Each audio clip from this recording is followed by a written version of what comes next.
Hello, friends of the internet. So it's been a little while since my last post on here. That's mostly just because I accidentally deleted a bunch of footage. So I was doing a bit of cleanup and I decided to do a little bit too much cleanup. And basically I just lost a few quests worth of content. Either way, I'm not going to be showing every single quest because that would be eons worth of recording. It just delayed my process a little bit, 'tis all. For now, you're watching me close up another quest right now. Another just early game freebie. A lot of these are just do them for XP, and most of them are very safe. So, didn't honestly miss out on too much footage. So, we press on. Once we finish up with this quest, we're gonna hop around a little bit. We're gonna go over to Ashdale and actually fight something for once. And here comes another quest complete. And some free cooking XP to go with it. Always super nice, still have done barely any training on this account.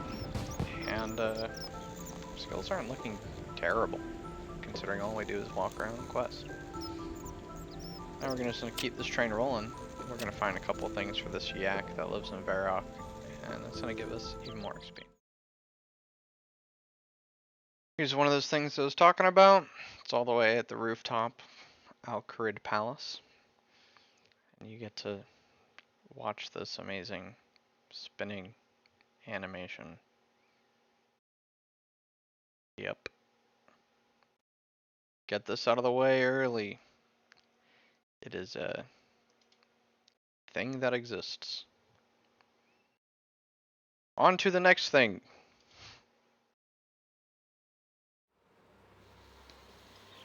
Now arriving at the next thing.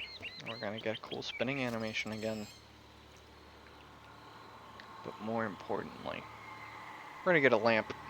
So, early game, using lamps, that can be put into any skill, and Jack of Trades, if you end up doing that. Which Jack of Trades is just an aura that will give you free XP if you complete it. We're gonna put every single lamp into either Herblore or Agility. And that's because Agility is just obnoxious to train and very slow to train, so it's kind of a waste of time to actually train it. I consider running around for Jack of Trades Agility training. And then Herblore, because getting resources for Herblore, especially early game, is just the worst. So we're going to boost Herblore a ton with these lamps. But yeah, now we're going to go into Shadow over Ashdale. And this quest, we're going to be fighting. I'm not sure if the boss is a safe death. I'm pretty sure it's not. But, tested on my previous hardcore Ironman. If you get caught by the guards before the boss, that's specifically the guards where you need to use the spikes on them, they'll insta-kill you.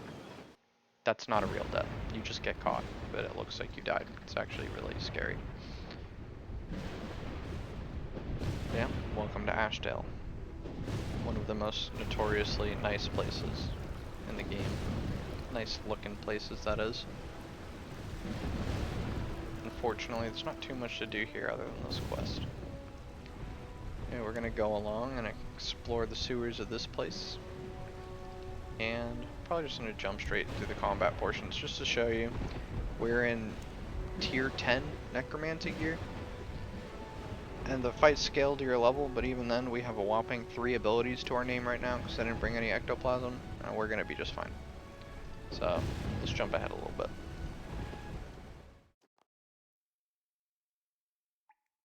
And introducing enemy number 1. This quest actually has some pretty sick cutscenes, all things considered. For Runescape, that is. I mean, eventually you just start getting power points, so the fact that there are actually pretty nice cutscenes, I'll take it. But yeah, probably gonna skip some more of the combat encounters because it's literally just slapping them. But here we did get a necromancy level. We take those. Yeah, let's go on. We're gonna kill everything that gets in our way, and we're just gonna jump right into the boss, I guess, now. See you later. But before we get to the boss, another necromancy level. Very nice. I also wanted to show the portion of the quest that I know is safe, and that's going to be the little levers that are coming up. So you get this cutscene, this door opens, and it's past this door where you're going to start having to mess around with these levers and stuff. So I'm going to show you, you got this guy right here, and the little markings underneath him. All you need to do is pull that without him seeing you. Now if he does see you, he'll insta-kill you, but it's safe. So don't worry about getting caught. Just pull the lever. You don't have to be super stealthy. It's very forgiving. It just makes you have to redo that one portion. I don't think I'm gonna get caught at all in the footage I've recorded, so I can't show it. But I promise, I swear. Totally. Just risk it. You'll be fine, bro. It's all good. And this is where you learn to never trust anyone on the internet. Yeah. See you at the boss. And another defense level right before the fight. Yeah, we're here now. Looted all the chests on the way. Goodie for us.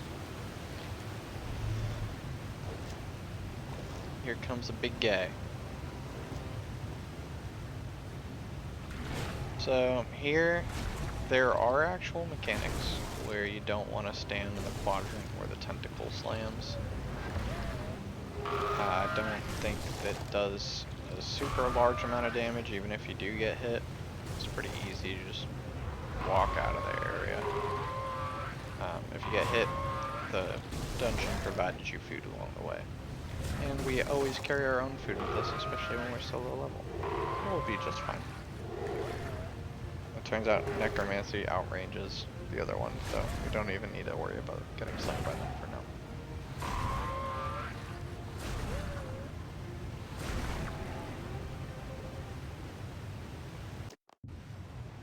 Now we get to watch another rando cutscene.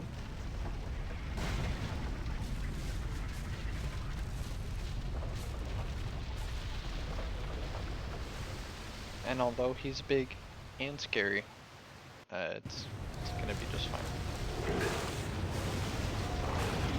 So this fight, I'm pretty sure it says it in the quest guide as well, scales to your level, and there you can see we got slammed twice. It's pretty insignificant. Since we're a hardcore man, we're just gonna play it safe and eat to full non-stop. Even getting hit by his attacks doesn't really do anything to us. And what's nice about doing this at a low level too is that basically any food heals you a ton proportional to your health. So we don't have to worry about like getting really high-end food for anything that scales to our level.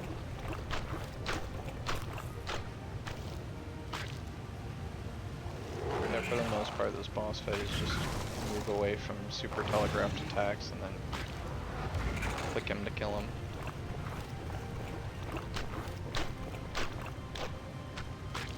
And wash, rinse, and repeat until he is dead.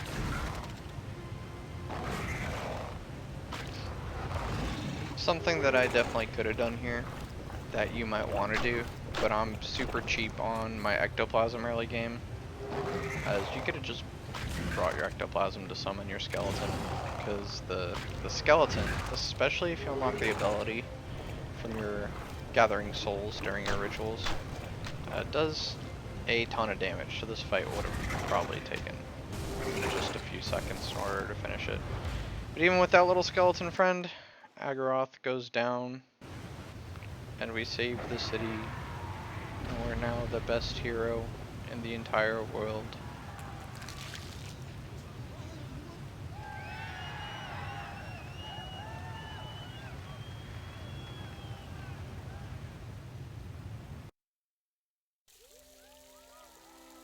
Look at us go.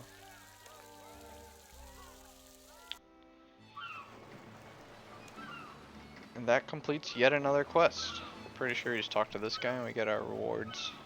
And for this one you get some bonus XP, which isn't huge, but we take everything and we progress the account.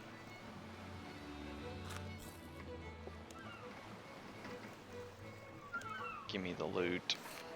Yes, my inventory is too full. I know. There we go. We also get lamps. Lamps, very nice.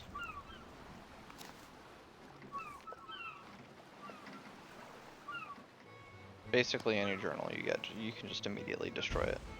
So if you build a bookcase in your play-owned house, then it'll just go there if you ever for some reason want to read it. This should give us a bunch of levels actually. Yeah. So even such small lamps give us nice levels. Always super nice. It's got necromancy from that, defense from that, attack and strength. Just unlocking some more abilities for both, and hit points. Or constitution. Now here's a secret. The only reason we did all that was actually just to find more stuff for this yak. Apparently he left a toffee apple or something, or some mask or something over here. I think we already found the toffee apple. We're gonna activate this lodestone if it doesn't activate by default as well, just to have it. Not that we're ever gonna come back here again. I know some people like to do that Agaralt D&D, but I just don't bother. I don't think it's worth the headspace to add another daily to my life, or weekly, whatever it is. Great. And there's the thing. I don't think we're gonna get another lamp for this, but it is worthwhile to talk to this yak early, just cause as you go around, when you find his stuff, he gives you more and more lamps, and those lamps can give you some pretty nice levels in the early game as well. But yeah, that's everything that we got for now. Thanks for hanging around. As always, if you have any feedback, if you want to see anything specific, do let me know. And I'll see you guys around. Peace.